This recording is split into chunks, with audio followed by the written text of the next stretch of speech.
Supercharged, a podcast focusing on renewable energy and the passion behind the movement.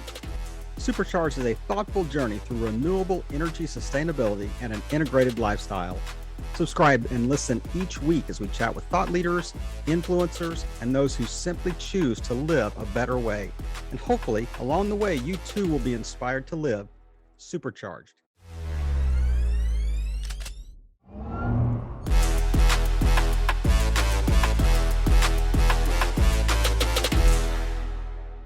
This is Kevin Pruitt with another episode of Supercharged, the podcast. And my special guest today is Luciana Brafman. Luciana, thank you for joining us on Supercharged. Thank you so much for having me here, Kevin. It's a pleasure. Thank you. I'd like you to share a little bit about yourself with our listeners, just to kind of set the stage before we dive in. Well, I have a company, a startup called Time to Act Entertainment, and I create content. I create and develop content, IP, for different media projects, basically to teach kids about pressing issues in society through entertainment. So there's a lot of carry or crossover between what we're going to talk about today and kind of your business pursuits. But I was reading your bio, when we first got connected, and you're involved with a lot of initiatives, a lot of sustainable initiatives, kind of green initiatives, ecological issues. So talk a little bit about that and how you even got involved in that. Sure. Well, I grew up in Brazil, and since a child, my parents were very active, especially my mom, and I grew up, learning about how to, to care the environment and especially the Amazon forest in Brazil and the ocean, and as well as like different social issues.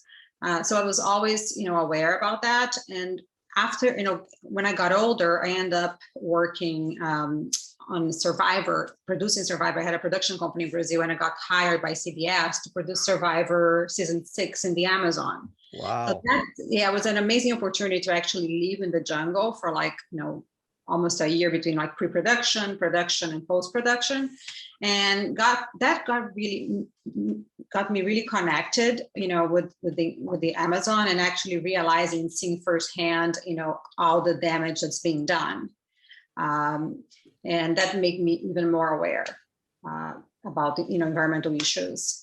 And after that, I ended up coming to the U.S. to wrap up the show. Ended up staying and working here as a TV producer.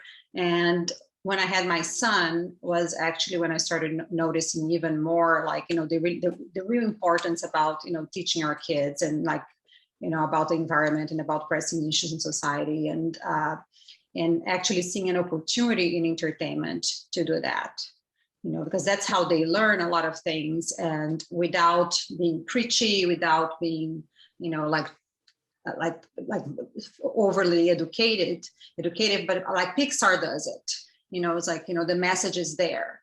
So they learn through entertainment. So that was my goal. And that's how I ended up creating Time to Act, seeing the opportunity, and using entertainment to teach about those important issues. And also observing the gap that exists, between the virtual world and the real world.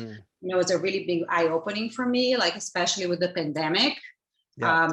That's when I really noticed, we're in lockdown here for almost a year, and kids were, my son didn't see friends. All the communications were done through gaming.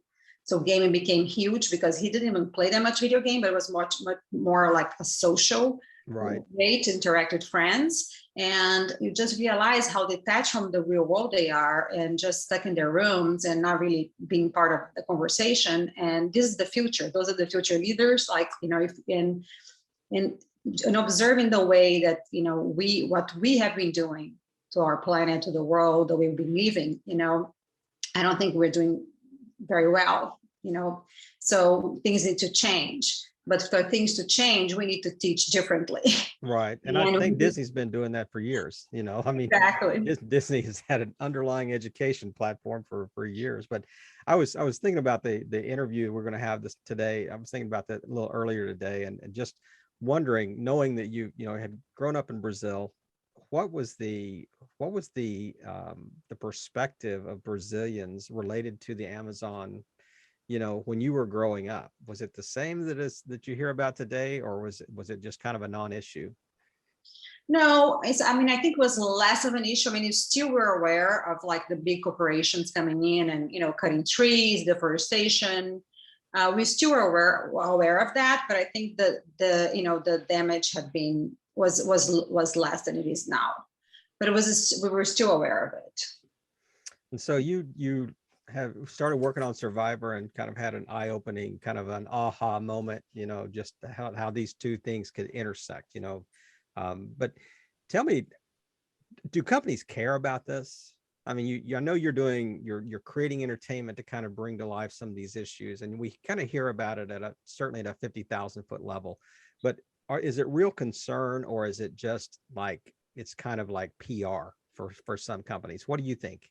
I think, honestly, I think it's changing. I think it's actually, I think there's a lot of companies that are PR, they're using, okay, let's, I need for good marketing, I need to be involved. But I think as it changes and actually becomes more like people realize that it's actually a real issue that's going on. It's not just,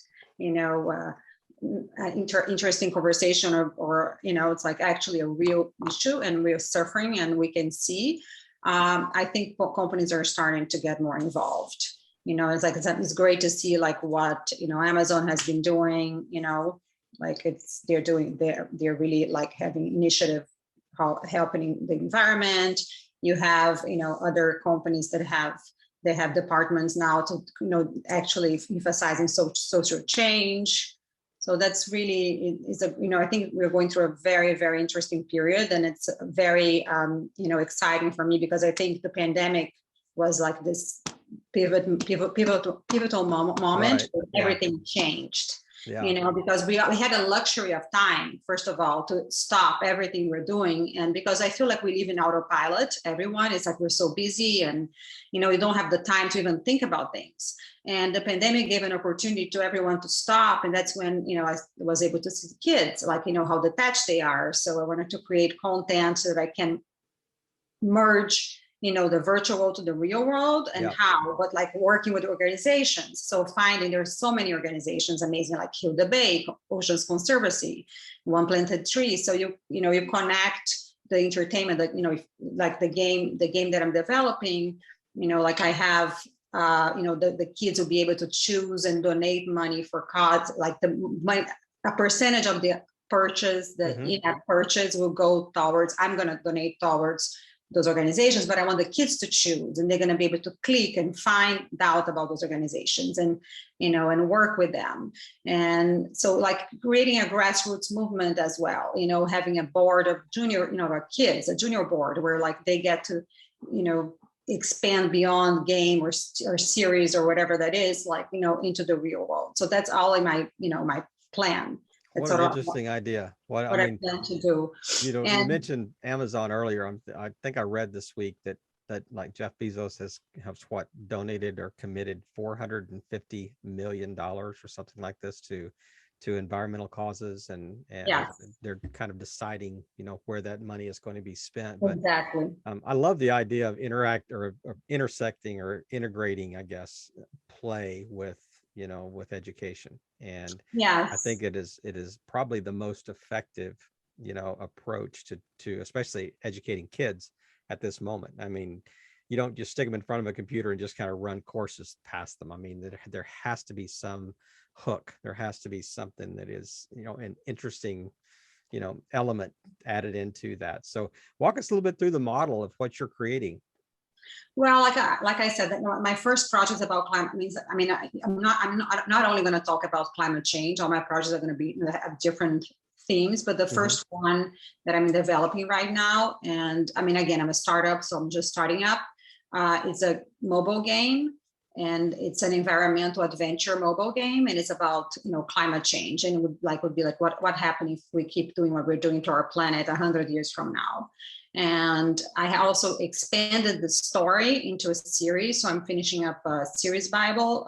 So I want to have like a series, animated series, and a comic book, and so kind of a franchise about that. And it's all about climate change and and how can what can you do differently, and also like the way that I feel like that I for the mobile game, my goal is to have kids Again, like play, understand that, if they help each other, they end up getting more points. It's not about like killing and, I'm going to destroy you. Oh, there's no zombies. I can win. They're the bad guys. We had to have environmental zombies or something. We have the bad guys. Right. And we have the, the fights, but like once you overcome the fight and you win that portion of the game, things get transformed into better things. They don't get destroyed. So there's a redemptive nature to the game I love that. I was hoping there was going to be some like eco zombies or something you incorporated. We have something similar. Maybe that's version 2.0, but exactly. So we talked a little bit more at kind of a 30,000 foot level. Let's kind of drill down just like personally, like what does it look like? What does your day look like when you get up? I mean, it's not just, you can't create content about these things and have meaningful depth without actually walking this out personally. So what does it look like in your life? Sure. I mean, for me, it's like, it's like sustainability is like, it's like a lifestyle, in a way. I feel like sustainability is the way, like, you deal with people. It's like your relationships. We relate to other people. We relate to our planet. We relate to each other. And I feel like it's like, again, going back to the pandemic was a pivotal moment for me. I mean, again, I was already, doing a lot of things, but it was a moment that you step back and you stop and you realize how much stuff do you need, like when you start ordering all those things and you have all those boxes coming in. I mean, seriously, I started making videos. I was like, you guys should post those videos. Like the boxes, it would come huge boxes coming, like for little things and so much bubble wrap and paper and so much waste. And then you stop and think, okay, how much do we really need of stuff? It's like we got all this stuff, we don't need all that stuff, so about like, less is more in a way. And that was a big eye opener for me. And we just don't realize how much, we consume that we don't need, and, all the waste. So that's one thing that for me was a big change that, that in the pandemic is just, being able to watch that. And also, I feel like little things like the day that I realized, what, if I have a water filter at home and I don't have, gallons of water and plastic coming in, like it helps a lot, right? So things like that, like I try to consume as little as I can of plastic, but I mean, I'm also realistic, you can't say, initially I had a campaign, okay, say no to plastic. I'm like, okay, that's not possible right now, but you do the best that you can. Yeah, so you can have choices. Gradual improvements. Exactly. So make choices. I mean, I try to make choices. So if I have to purchase something, I try to find, is there a sustainable, option for this? Yeah. And if I have to print something, even like, a professional printer, there are companies out there, they print amazingly, like all 100% recycled paper. Yeah. So it is a matter of choice. I mean, there's no doubt it is kind of small steps leading to bigger changes. And you said you were talking a little bit about, how many times I've interviewed people on the Supercharged podcast, and when they talk about sustainability, it is the less is more. It's like, kind of minimalist approach a little bit, recycling, using less plastic, that type of thing. But even proactively, I mean, one thing I'm seeing too is this whole movement toward even giving back, which, like, let's say, solar roofing, for instance. So a solar roof that would power your home, but also give power back to the grid. You've seen new pickups, these electric pickups that you can, not only will it power the pickup, it will actually power your home, that type of thing. So, well, like my home is 100%, it's actually a green certified home. Was one of the first green certified homes in Santa Monica. And so, we made sure we have everything. It's also solar. And I mean, we have this home for now, I think 13, almost 14 years. What does that mean? Tell the average listener what green certified home means. Well, they have to have certain parameters. So like, for instance, we cannot have wooden floors. Have to have bamboo or something like that. We had to have bamboo floors. Our water, water tanks are all, they save water. So it's like a special tanks. We have solar power. So it's like all the houses like optimized, like if the electrical, everything is done in a specific way. And then we have a company that comes and does an inspection to make sure everything is done properly. And then they give you the certificate. And it's also, I'm assuming, especially in California, it would probably lead to pretty substantial tax breaks as well. Some, not really much, to be honest with you, but it still make us feel better, like we can have again, it's all about doing a little bit here, that as much as you can do, but a little bit, if, that we can do, we're saving energy, we're saving water, which is a big issue, especially in California with the droughts. But that's something else too, is like one thing that, I'm conscious about. It's like, okay, they don't need to watch the water that I'm consuming, the long showers, reduce all of that. So that's something that, I try to maintain on my, everyday basis, again, recycling, choosing, like even something that's happening now. I was so happy. I walked into Starbucks the other day in Santa Monica, and it's no longer allowed the little green thing that you hold, like you put in your cup, plastic, they don't allow in Santa Monica anymore.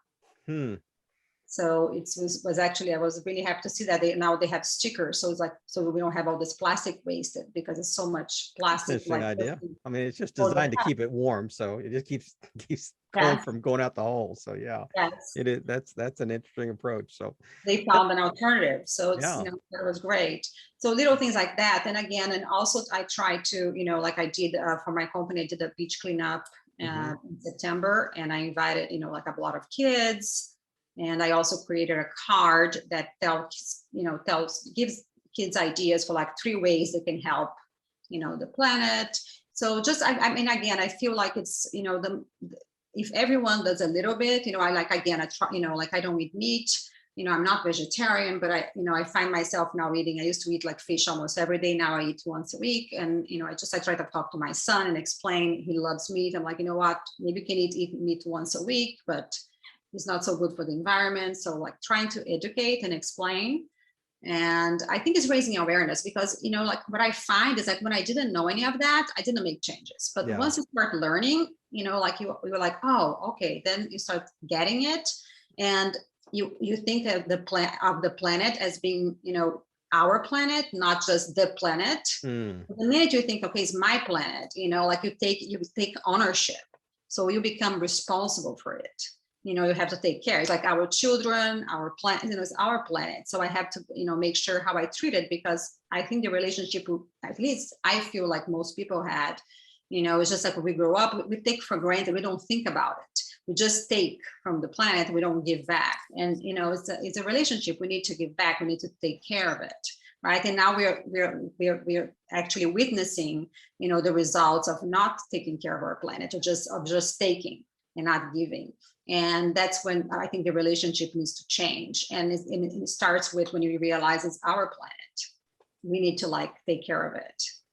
What a way to wrap us up today. I mean, I had one more question I was going to ask, and you actually just answered it. So, I mean, you're preemptively answering my questions. You are so locked in on the interview, the chat today. But hey, please tell our listeners where they can learn more about the app you're developing, and just, the content you produce in general. Just, where can they learn more? Where's the best place to find you?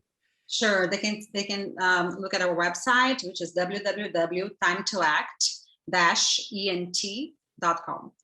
Time to Act with a dash and then ent.com. I will make sure that's in the show notes as well. And thank you, Luciana, so much. Thank you so much for just joining us today. It's been a pleasure to talk to you, and I'm really excited about what the future holds with the products you're going to produce, and just the content, education content, and courses and apps and whatever else is in your imagination that you can produce, just to help people really think, more thoroughly through things like, what does it mean to look more toward the renewable energy space, to sustainability space, and just the passion behind the movement.